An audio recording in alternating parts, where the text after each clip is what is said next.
우리에게 주신 하나님의 말씀은 출애굽기 2장 8절에서 10절까지의 말씀입니다. 출애굽기 2장 8절에서 10절까지의 말씀입니다. 구약성경 82쪽에 있습니다. 제가 봉독해 드리도록 하겠습니다. 2장 8절에서 10절입니다. 바로의 딸이 그에게 이르되 가라 하매 그 소녀가 가서 그 아기의 어머니를 불러오니 바로의 딸이 그에게 이르되 이 아기를 데려다가 나를 위하여 젖을 먹이라. 내가 그 삭을 주리라. 여인이 아기를 데려다가 젖을 먹이더니 그 아이가 자라매 바로의 딸에게로 데려가니 그가 그의 아들이 되니라.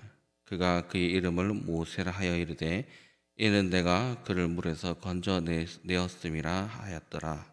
아멘. 하나님 아버지 감사합니다. 오늘도 우리가 말씀을 듣고 아버지의 뜻대로 살아갈 수 있는 이 새벽의 예배를, 그리고 이 새벽에 예배당을 준비하여 주심을 감사합니다. 하나님 함께해 주시고 인도하여 주셔서 오늘 듣는 이 말씀이 그저 흘러가는 말씀이 아니라 오늘 우리가 하루를 살아갈 때 힘이 되어지고 하나님을 발견하게 되는 귀한 말씀이 될 수 있도록 붙잡아 주시옵소서. 함께 하시면 모든 것 예수님의 이름으로 기도드립니다. 아멘. 먼저 양의 말씀은 제가 어제 체육대회 하면서 소리를 좀 질렀더니 목이 많이 잠겨왔습니다. 찬송할 때 많이들 놀라셨을 텐데요. 네, 좀 소리가 잘 안 올라가는 것 같습니다. 네.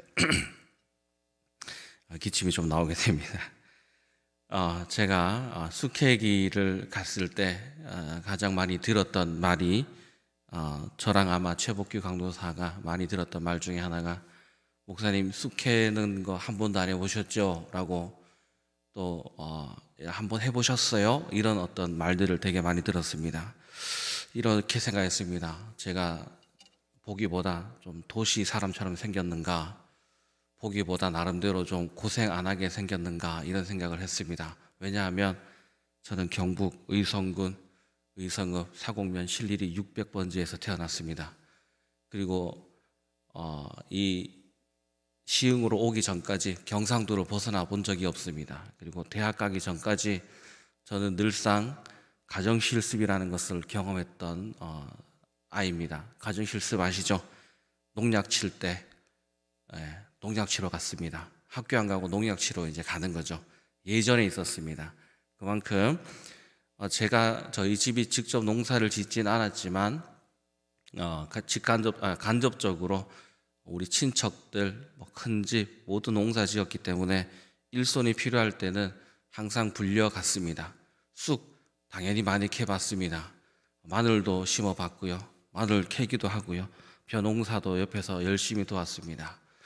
제가 왜 갑자기 이런 얘기를 하느냐, 그런 제 인생에 대학을 가기 전까지 혹은 대학을 가서도 당연히 나는 이 경상도를 떠날 수 없겠구나, 이런 경기도 혹은 수도권 이런 곳으로 올 것이라는 것은 상상도 못했습니다. 그저 한번 놀러 가는 것.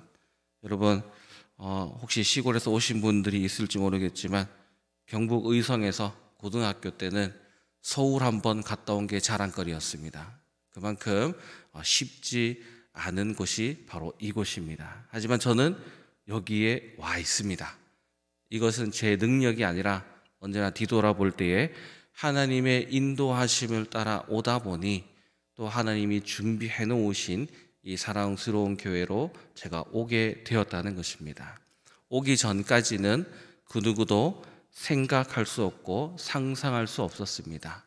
제가 여기에 이력서를 내는 과정도 제가 마치 여기 오겠다 혹은 내가 가고 말 것이다 하고 이력서를 보내서 이곳에 온 것이 아니라 생각지도 못한 기회에 생각지도 못한 일들로 이곳에 오게 되었습니다.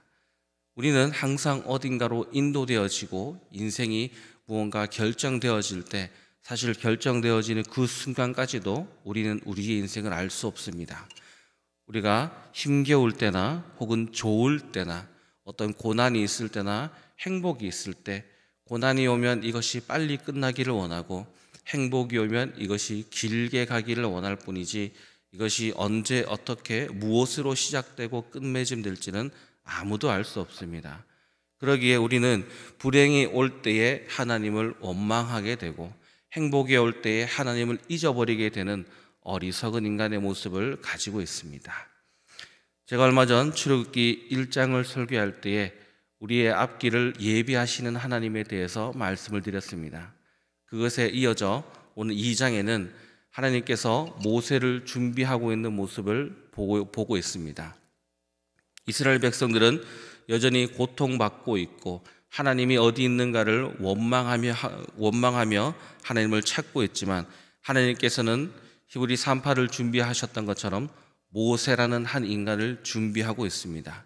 그러나 아무도 모세가 준비되어져 있음을 알 수 없습니다. 심지어 모세의 어머니조차도, 모세를 구해낸 바로의 딸조차도 이것이 그냥 하나의 인생이라 생각하고 모세라고 하는 한 아이를 그저 바라볼 뿐이지 그 모세가 무슨 일을 감당하게 될지 또 그 모세를 누가 준비하셨는지는 알 수 없습니다. 하지만 이스라엘 백성은 여전히 고통 가운데 있는 것입니다. 우리 또한 마찬가지입니다. 우리의 고통과 혹여나 아픔을 가지고 우리는 지금 당장에 우리의 심정을 하나님께 아뢰며 하나님이 어디 있는가, 하나님은 왜 내 기도를 들어주시지 않는가에 대한 바로 지금 앞으로 우리 인생이 어디로 갈지 무엇이 바뀔지 모르지만 지금 당장에 우리 손에 쥐어지고 있는 것을 놓칠 것이냐 놓치지 말 것이냐를 가지고 하나님 앞에 나가게 됩니다. 그리고 이스라엘 백성의 그 고통은 반드시 출애굽을 하기 위해 필요한 고통이라고 말씀드렸습니다. 우리 인생도 마찬가지입니다. 우리가 하나님을 바라보게 될 때에 또한 하나님은 우리를 위해서 준비해 놓으신 것이 있지만 우리는 지금 당장 이 고통에서 벗어나고자 하나님이 어디 있는가 혹은 하나님의 계획 따위는 우리에게 안중에도 없습니다. 단지 내가 지금 배가 불러야 되고 내가 지금 평안해야 되고 나에게 고통은 없어야 된다는 아주 이기적이며 인간 중심적인 생각을 할 수밖에 없는 것입니다. 하지만 이 모세라고 하는 사람은 그 뜻에서 나와 있듯이 물에서 건졌습니다. 그 물에서 건진 그 모세는 단지 자기 인생만 산 것이 아니라 하나님의 큰 계획, 이스라엘 백성을 물에서 건져낸 역사를 가지고 있습니다. 하나님은 이처럼 하나의 인생을 준비하고 있지만 그 하나의 인생이 하나님의 역사를 위해 쓰여지고 있음을 보여주고 있습니다.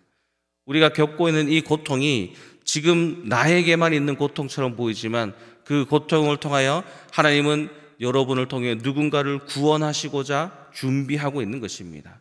또 여러분 인생을 위해서 누군가를 또 준비하고 있다라고 하는 것입니다.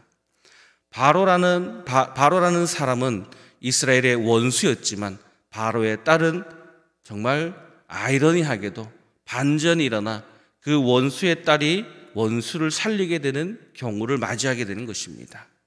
하나님의 일하심은 이처럼 우리가 볼 때 대단한 드라마를 보여주기도 하고 또 평범하게 보이기도 하고 그 바로의 딸이 자기가 무슨 일을 했는지 알 수 없습니다. 그리고 그 바로가 무슨 일을 했는지 본인들은 알 수 없습니다. 그저 지금 당장 닥친 위기 때문에 이스라엘의 남자아이를 다 죽이라고 말하고 바로의 딸은 지금 보여지고 있는 히브리의 아이가 불쌍하여서 그를 건져내었고 또 그 건져낸 게 그 아이의 유모가 바로 또 모세의 엄마였습니다. 이 참 드라마 같은 일이 연속적으로 펼쳐지고 있습니다. 그 모든 것이 우연처럼 일어난 것이 아니라 하나님의 계획대로 일어나고 있는 것입니다. 10절 이후에 보면 바로 모세가 성장하여서 자기 동포를 괴롭히는 관리자를 때려 죽이는 일이 있습니다. 여기서 추측해 보건대 아마 바로의 딸의 양자로서 아들로서 컸지만 그 유모 즉 모세의 어머니가 그를 젖먹이면서 아마 교육을 시켰을 것입니다. 너는 히브리 사람이다 라고. 그러니 성장했을 때 모세가 자신의 동족을 괴롭히는 관리인에 대해서 적대적인 모습을 드러내고 있다라고 하는 것은 바로 그 교육조차도 하나님의 계획 안에 있었다라고 하는 것입니다. 반전인 것이죠. 우리가 생각할 수 없었던 것이죠. 우리가 미래를 예측할 수 없었던 일이 바로 이 성경에 일어나고 있는 것입니다. 어찌 보면 그냥 하나의 사람입니다. 평범해 보이는 사람을 통해 하나님의 계획하심이 드러난 것처럼 우리 또한 누군가에게 우리 스스로가 평범하다 생각하지만 누군가에게는 하나님의 응답이 될 수도 있는 것이고, 또 우리 인생 가운데 우리가 생각지도 못한 누군가가 하나님의 계획을 따라 우리를 도와주려 올 수 있는 것입니다. 그런데 우리는 지금 당장의 것을 바라보며 내가 어디로 갈지를 내 스스로 결정하고 내가 정한 방향대로 가지 못함에 우리는 슬퍼하고 절망하고 있는 것입니다. 그리고 지금 내가 받고 있는 이 고통이 나의 잘못이라고 생각하고, 또한 내가 이 고통 가운데 벗어나기만을 위해 기도하고 있을 수도 있습니다. 그러나 하나님은 모세를 통해 우리에게 보여주고 있는 것이, 어릴 적부터 모세가 받은 그 고통이 바로의 딸의 아들이 되었고, 또 모세가 장성하여서 도망갔을 때도 양치기를 하며 나이가 들어 아무것도 할 수 없을 때, 바로 그때 또 모세는 하나님의 사명을 받아 하나님의 일을 하게 되는 것입니다. 그러나 그 모든 것이 모세의 뜻대로 진행된 것이 아니라 하나님의 뜻대로 진행되어졌습니다. 모세가 힘이 있을 때 사용한 것이 아니라 모세가 늙고 아무것도 할 수 없는 그저 양치기일 수밖에 없을 때 하나님은 그를 데려다 쓰셨습니다. 이처럼 하나님의 때는 우리의 상식과 다른 것입니다. 우리의 상식은 무엇일까요? 모세가 이집트의 왕자이고 혈기왕성하고 힘이 있을 때 이스라엘을 군사적으로 구원해내면 좋을 텐데, 그것이 아니라 모든 것이 힘이 빠지고 할 수 없고 그저 양치기로 살아가기에 적합한 삶을 살아갈 때에 하나님은 그를 이끄십니다. 왜일까요? 모세가 아무것도 못할 때에 하나님이 그 자리를 채우셨기 때문입니다. 이처럼 우리가 고통 가운데 있다 할 때 우리가 아직 숨이 빠지지 않습니다. 쉽게 말하면 배추를 절여서 김치를 만들어야 됩니다. 배추가 절여지지 않으면 김치를 만들 수 없는 것이죠. 우리가 고통 가운데 있으면서 하나님이 어디 있는가라고 외치며 우리 고통 가운데 우리 스스로 아무것도 할 수 없음을 발견하고 오직 하나님만이 나의 인생을 이끌어갈 수밖에 없다는 것을 깨달을 때 하나님은 우리의 인생을 다시 열어주시는 경험을 하게 되는 것입니다. 이처럼 하나님의 때는 어쩌면 우리가 바라보지 못하는 저 너머에, 그리고 지금 당장 우리가 힘들어하는 그 고통 가운데 하나님은 준비하고 계시고 있다라고 하는 것입니다. 여러분 혹시 고통 가운데 있습니까? 어려운 가운데 있습니까? 하나님은 결코 여러분을 버리지 않습니다. 반드시 여러분을 선한 곳으로 이끌어 가십니다. 그러나 그 때와 시기가 아직 되지 않았고 우리가 이 고통 가운데 발견해야 될 하나님이 있기에 하나님은 아직 기다리고 계시는 것이고, 또한 그것을 위해 우리를 위하여 누군가를 준비하고 계시는 것입니다. 모세가 그 강에서 건져냄을 받았기에 이스라엘을 애굽에서 건져낼 수 있었습니다. 저는 이 장면을 볼 때마다 이런 말이 떠오릅니다. 구원받은 자가 구원받은 자를 만들 수 있다. 여러분이 하나님을 알고 계시기에 여러분이 누군가에게 하나님의 뜻을 전하는 자가 될 수가 있고, 또한 여러분이 구원을 받으셨기에 받지 못한 누군가를 향해 구원을 알릴 수 있습니다. 그것을 위해 고통을 준비하셨습니다. 그것을 위해 여러분이 지금 당장은 보지 못하지만 다가올 하나님의 때를 기다릴 수가 있는 것입니다. 제가 또 한때 이렇게 이야기했던 적도 있습니다. 누군가에게 기도 제목이 되기보다 누군가에게 기도 응답이 되기를 원합니다, 하나님이라고 얘기했습니다. 우리가 기도 제목을 가지고 하나님의 응답함을 받아본 경험이 있는 자가 바로 또 누군가에게 하나님의 뜻을 전할 수 있는 자가 될 수 있는 것입니다. 그 과정 중에 모세를 만들고 이스라엘을 만들어 가셨던 것처럼 우리를 만들어 가고 있다라고 하는 것입니다. 그것을 알게 되고 그것을 우리가 경험하게 된다면 지금의 이 고통과 고난을 우리는 능히 견딜 수 있을 것입니다. 왜냐하면 하나님은 반드시 이 고통을 통해 나를 성장시켜 갈 것이라고 하는 경험을 우리는 할 수밖에 없습니다. 우리의 기도와 우리의 시선은 너무나 세상적이라서 당장의 물질과 내 생활의 윤택함과 안락함을 위해서 우리는 하나님을 찾는다면 하나님은 그것 이상으로 우리의 고통을 통해 하나님을 떠나지 못하는 삶을 만들어 갈 것입니다.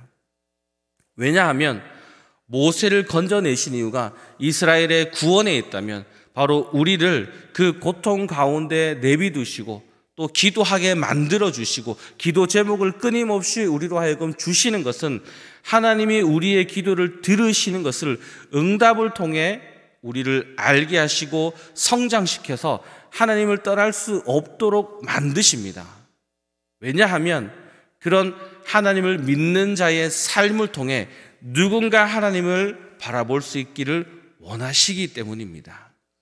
우리가 하나님의 뜻대로 살아갈 때에, 우리가 하나님이 원하는 삶을 살아갈 때에 믿지 않는 자들이 우리의 삶을 볼 때 하나님을 우리를 통해 보여줄 수가 있어야 되는 것입니다. 단지 돈을 많이 벌고 내 집이 커지고 내 자동차가 좋아지고 내 삶이 윤택한 것으로 하나님을 드러내는 것이 아니라 고통 중에도 하나님을 기다리고 인내하며 불법을 저지르지 않고 하나님을 원하는 삶을 살아가기 위해 발버둥을 치는 우리의 모습을 통해 믿지 않는 자들이 우리를 보며 물을 것입니다. 너는 그 힘든 가운데 왜 그렇게 살아가니? 그때 우리는 이렇게 얘기합니다. 나는 하나님을 믿는 사람이기 때문에. 불법을 저지를 수 있지만 저지르지 않는 것입니다. 세상 사람들처럼 눈 한 번 감고 속이면 내 삶이 편해질 수 있지만 우리는 하나님을 알고 있기 때문에 하지 않습니다. 그렇게 믿지 않는 자들에게 하나님의 살아계심을 우리 삶을 통해 말로만 교회 다니는 것이 아니라 우리 삶을 통해 드러내십니다. 누가 만들어 가십니까? 하나님이 고통 중에 만들어 가시고 예비해 주고 계신다고 하는 것입니다. 우리는 우리의 앞길을 알 수 없습니다. 그러나 한 가지 반드시 이 마음속에 지녀야 하는 것, 하나님은 우리를 반드시 선한 곳으로 이끌어 가고 있다라고 하는 것이고 그 과정 중에 있는 것이고 그 과정 중에 하나님의 인도하심을 보게 되는 것입니다. 지금 당장 우리는 어디로 갈지 알 수 없습니다. 우리는 어디로 무엇으로 하나님이 어떻게 예비해 놓으셨는 곳으로 우리가 어떻게 무슨 방법으로 갈지 알 수 없습니다. 그러나 우리는 경험을 통해 알 수 있습니다. 지금의 이 고통이 반드시 나를 성장시키실 것이고 지금의 이 선택이 지금 잘못되어진 것처럼 보이지만 우리는 언제나 하는 고백이 있지 않습니까? 하나님은 실수하지 않으신다는. 언제 고백하게 될까요? 지금 고백하는 것이 아니라 모든 것이 끝나 뒤돌아보았을 때 역시 그때도 하나님은 일하고 계셨구나. 나중에 깨닫게 됩니다. 나중에 언제일까요? 우리가 하나님을 좀 더 발견하게 되었을 때 깨닫게 되는 것입니다.